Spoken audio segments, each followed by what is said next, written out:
we have agreed that because I'm the only one who didn't have to take a flight to get here, I will be leading this discussion.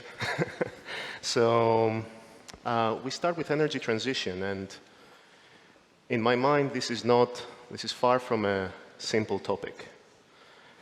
It needs a certain level of consideration and expertise to be able to fully appreciate it, let alone discuss it in a forum.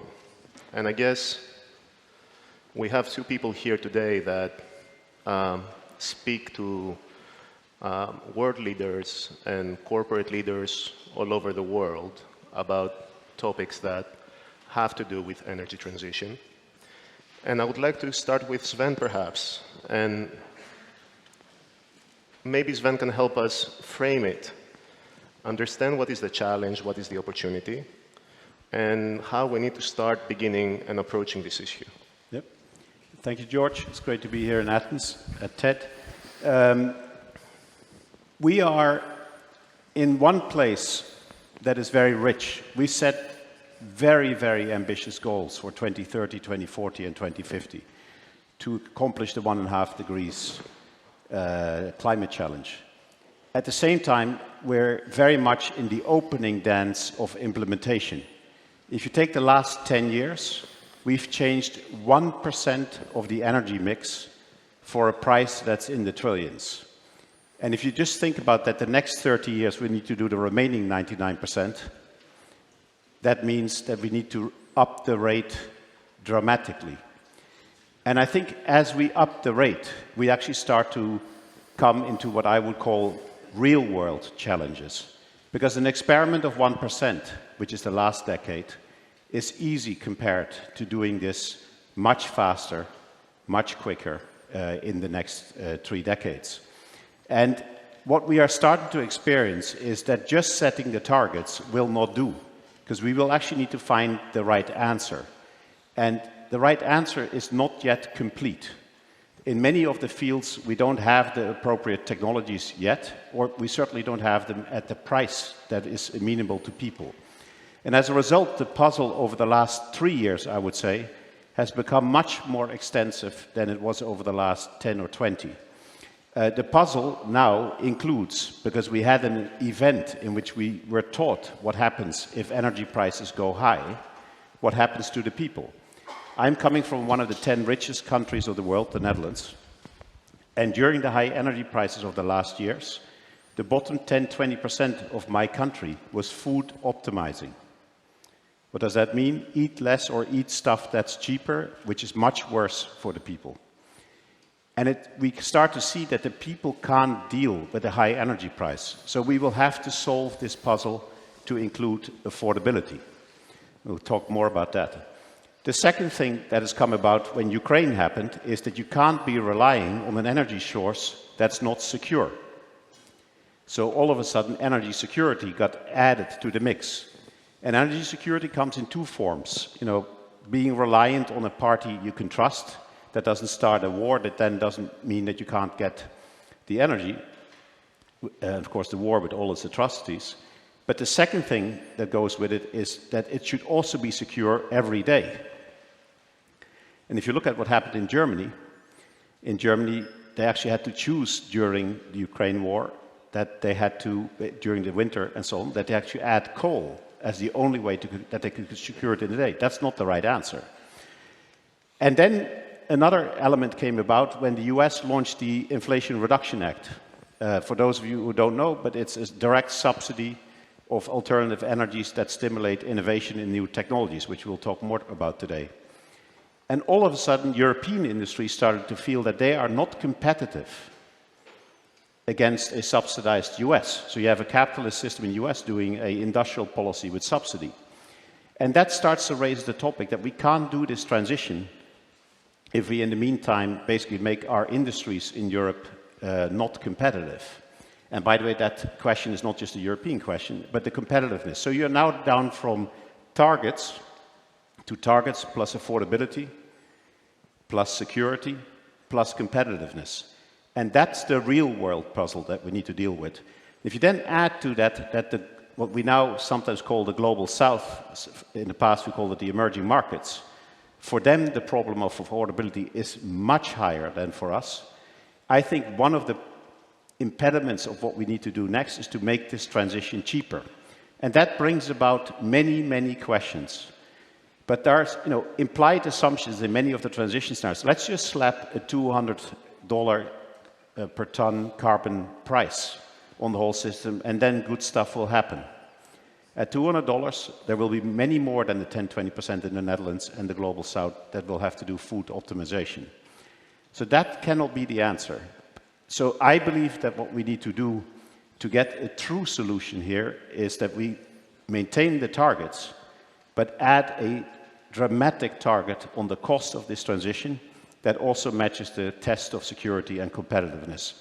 And at this moment, we're not doing that enough, and it will require an enormous amount of innovation, on which I'm, by the way, optimistic, and we can talk about that more. There's lots of innovation going on that could bring this future forward, but we might have to change the mix of what we do to more innovation than just deploy what is not yet affordable. Let me pause there.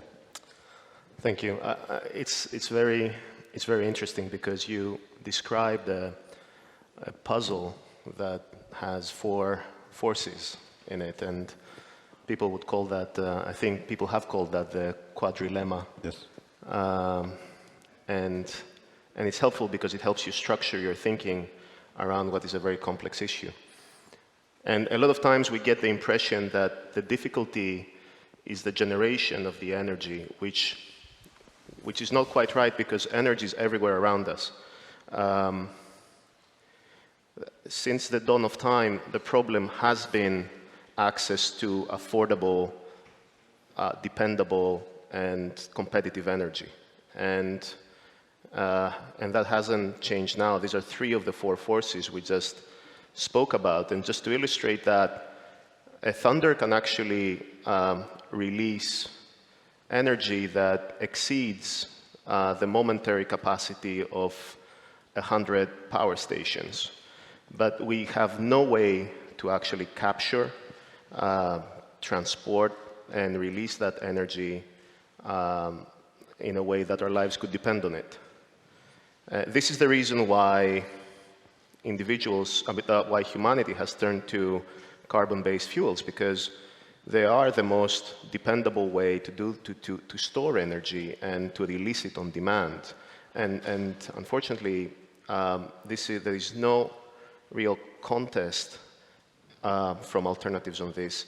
And this is at the heart of the energy transition. I'll give you two examples.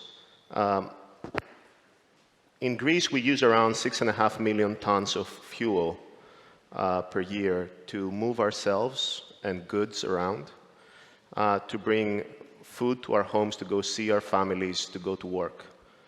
To replace the 6.5 million tons with non-carbon-based energy, we need to build 3 times the renewable resources we accumulated over the last 20 years.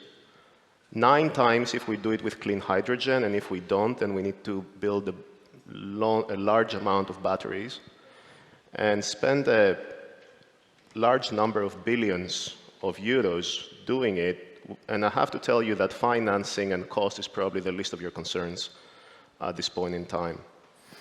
At the same time, if you want to take an electric car and go from Athens to Thessalonica, you need to consume the electricity that would power a small apartment for a whole month.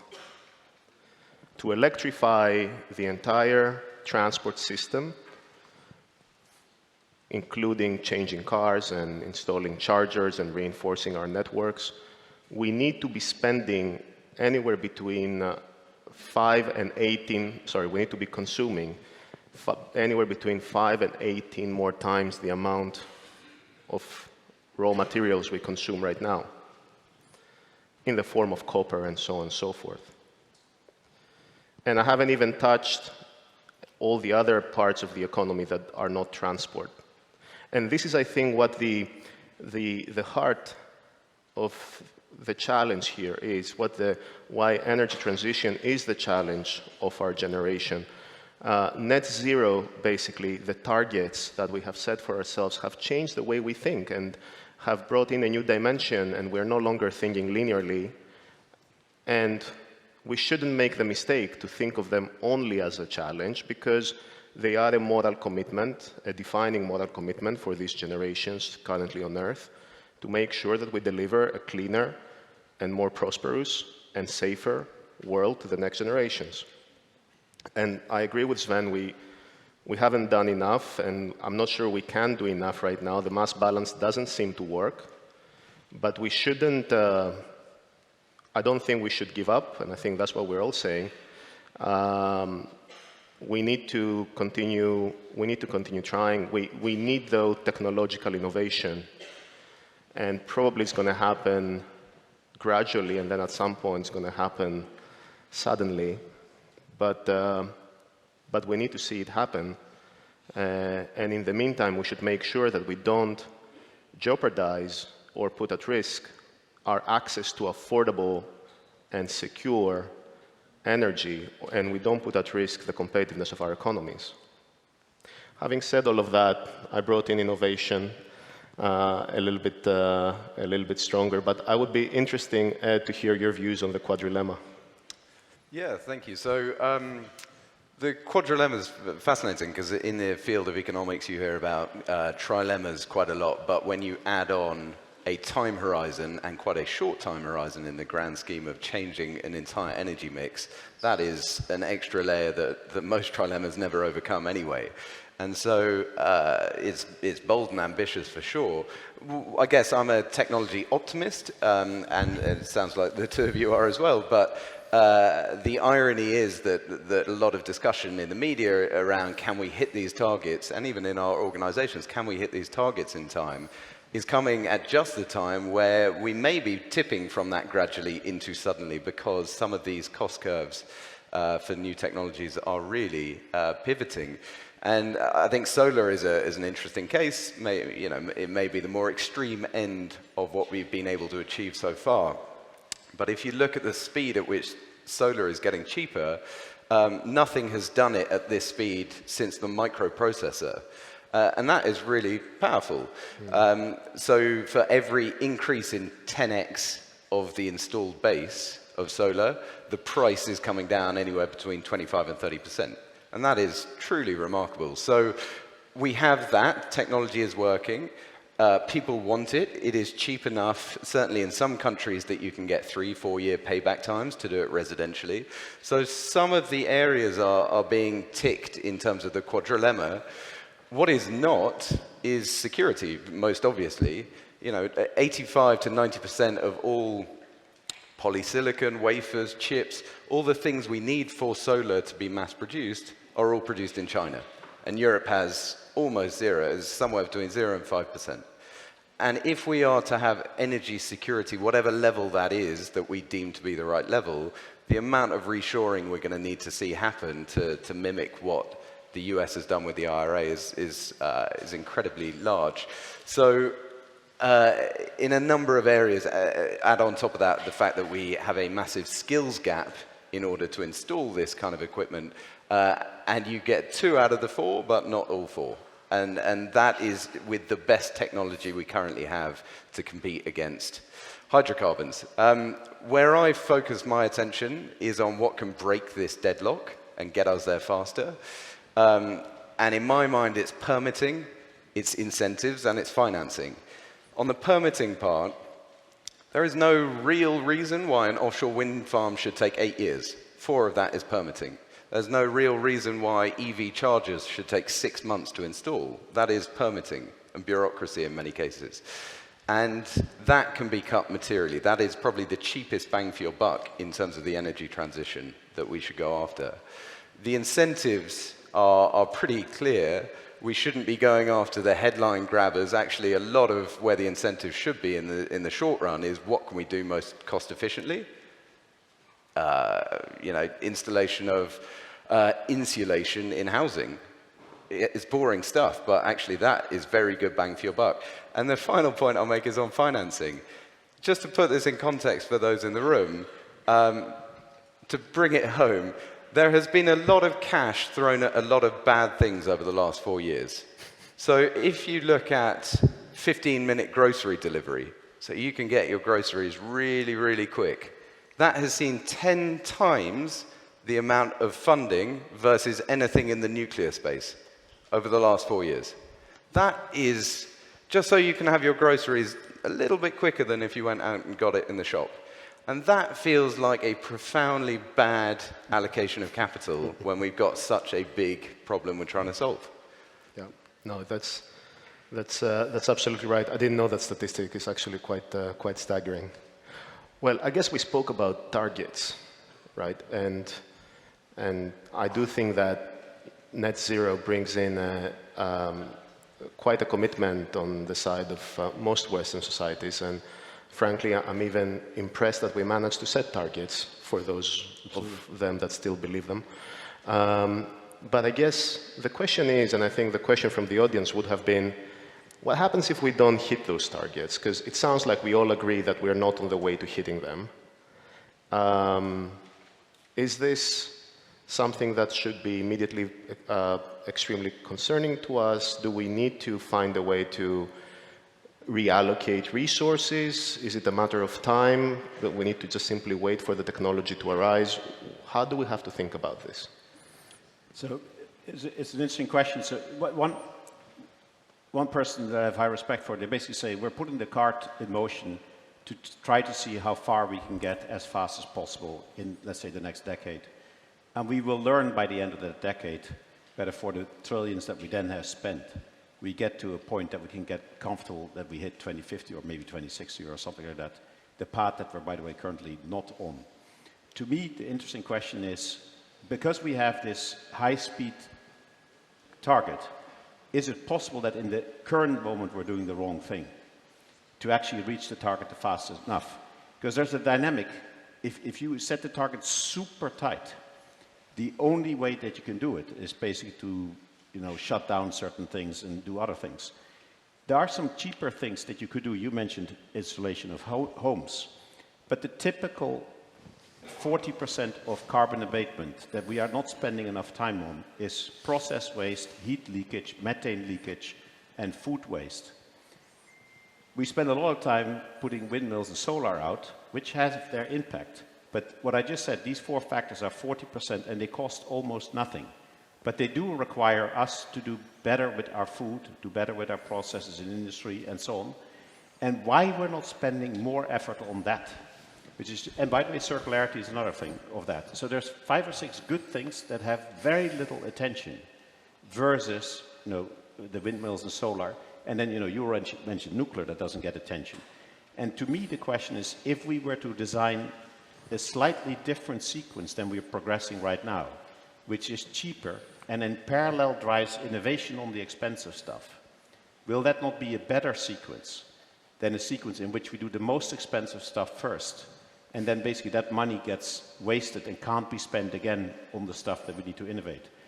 If you think about the IRA, which people really claim as a breakthrough, and I think it is, the IRA doesn't spend enough money to actually abate a lot of carbon, but it spends all its money to drive innovation curves of all the good technology from hydrogen to CCS and so on down. And when they are cheaper than the alternative of oil and gas, it will take over from oil and gas automatically.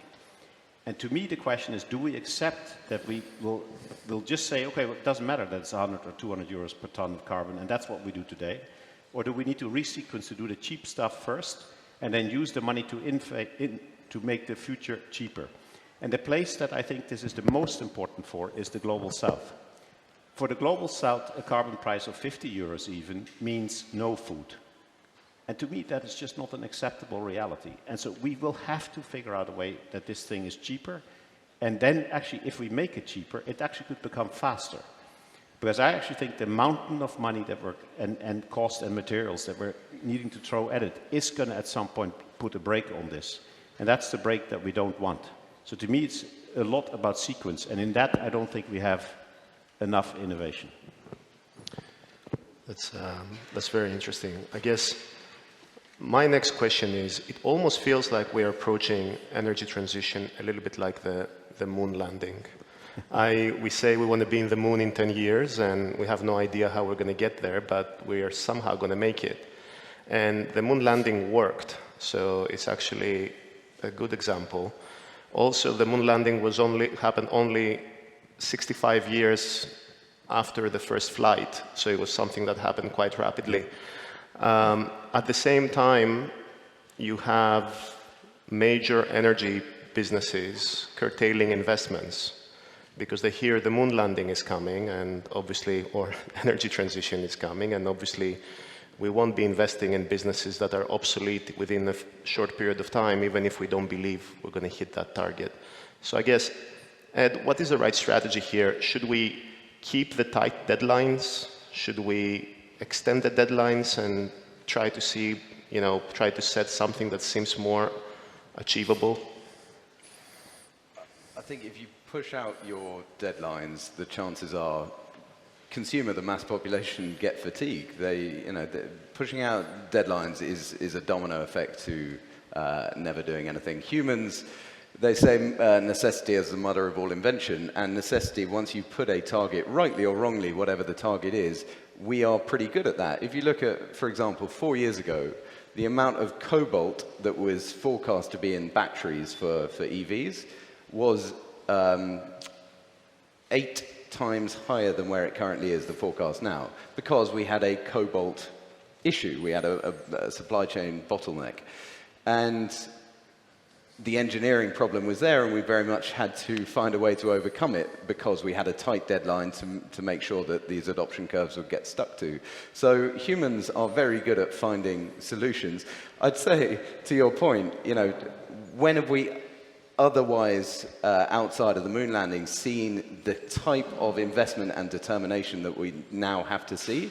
It's been Liberty ships during the Second World War, it's been in microprocessors, and it was on the moon landing. And the sort of core issue that underpinned all of those was geopolitics in some way, shape, or form. Yeah. And we've got that again, exactly the same thing today. So if there's any real driver that gets us to unattainable goals in a short period of time, really it's geopolitics.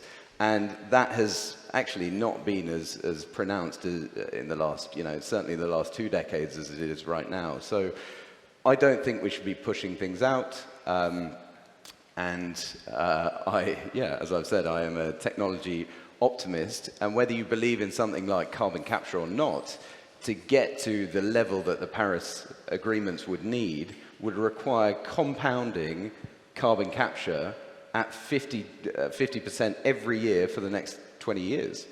And nothing has done that other than the topics that we've raised, from Liberty ships to microprocessors. So we can do it. We have proven that we can do it. But yes, to Sven's point, I mean, sorting the easy stuff first is not very palatable, but it's the right thing to do if we're going to hit those targets. I'll react a little bit more directly also. I don't think it's about the targets, but it's about what we do. That's why I said sequence. I think the other element of sequence is, I'd love us to spend way more money on innovation. If you're a technology optimist, which I share with Edward and you, the only way you can get that is that's where the money goes. And that means that in a policy mix, and I would say, characterizing Europe is doing carrot with a stick. So you have to do this tomorrow, and that makes the cost higher. The IRA type stuff, or even how China approaches this, is much more, let's innovate the categories to a lower price so that they then become competitive. And the amount of money that goes into innovation, to me, is far more important than the amount that goes into deployment in the next 5 years. We can debate the next 10 years. But if we don't bring these curves that you talked about much down, we will not match the quadrilemma, and we'll get an expensive transition. And innovation is what Europe is good at, by the way, US and China too. But if the world would spend more time, and by the way, I would say on everything. I have no idea whether CCS will ever be cheap enough. I also don't know it of hydrogen. We don't know. And we also don't know whether we can get nuclear cheap enough, safe enough, different enough. So that means we need to just drive the innovation and do that with as competitive a mechanism as possible. This IRA thing does it with a subsidy on price, which basically means it's immediately price competitive to sell. You can sign it up in 3 days, and the permitting is kind of 3 days.